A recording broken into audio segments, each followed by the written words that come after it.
2 spoon போதும். Lion date syrup. இதுல iron, fibre, vitamins, நோய் எதிர்ப்பு சக்தி அதிகமா இருக்கு. Lion date syrup.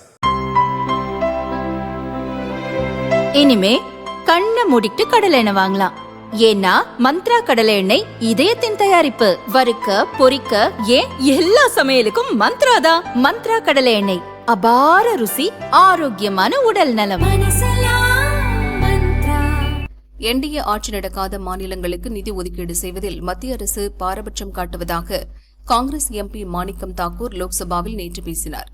காங்கிரஸ் எம்பியின் குற்றச்சாட்டுக்கு மத்திய நிதியமைச்சர் நிர்மலா சீதாராமன் பதிலளித்து பேசினார். நிதி ஒதுக்கீடு விவகாரத்தில் மத்திய அரசு எந்த பாரபட்சமும் பார்ப்பதில்லை. மாறாக ஒதுக்கப்பட்ட நிதியை எதிர்க்கட்சிகள் ஆளும் மாநிலங்களில் சரியாக பயன்படுத்துவதில்லை. ஒரு திட்டத்திற்கான அடுத்த கட்ட நிதியை மத்திய அரசு விடுவிக்க வேண்டுமென்றால் ஏற்கனவே பெற்ற நிதியை மாநிலங்கள் எவ்வாறு பயன்படுத்தியுள்ளன என்பது பற்றிய பயன்பாட்டு சான்றிதழை சமர்ப்பிக்க வேண்டும். தேசிய பேரிடர் தணிப்பு நிதியின் ஒரு பகுதியாக கேரளாவுக்கு 311.95 கோடி ரூபாய் நிதி ஒதுக்கப்பட்டது. ஆனால் இந்த தொகையை கேரள மாநில அரசு பயன்படுத்தவே இல்லை. மாநில அரசு விண்ணப்பித்து கோரிக்கை விடுத்து அதற்கான விவரங்களை சமர்ப்பித்தால் மட்டுமே அதற்கான நிதியை மத்திய அரசு விடுவிக்கும். இதுவே நடைமுறை. எனவே ஒப்புதல் அளிப்பது என்பது ஒரு விஷயம், அதேபோல் அதை பெறுவதற்கு விண்ணப்பித்து கோருவது என்பது முற்றிலும் மற்றொரு விஷயம் என நிர்மலா சீதாராமன் விளக்கமளித்தார்.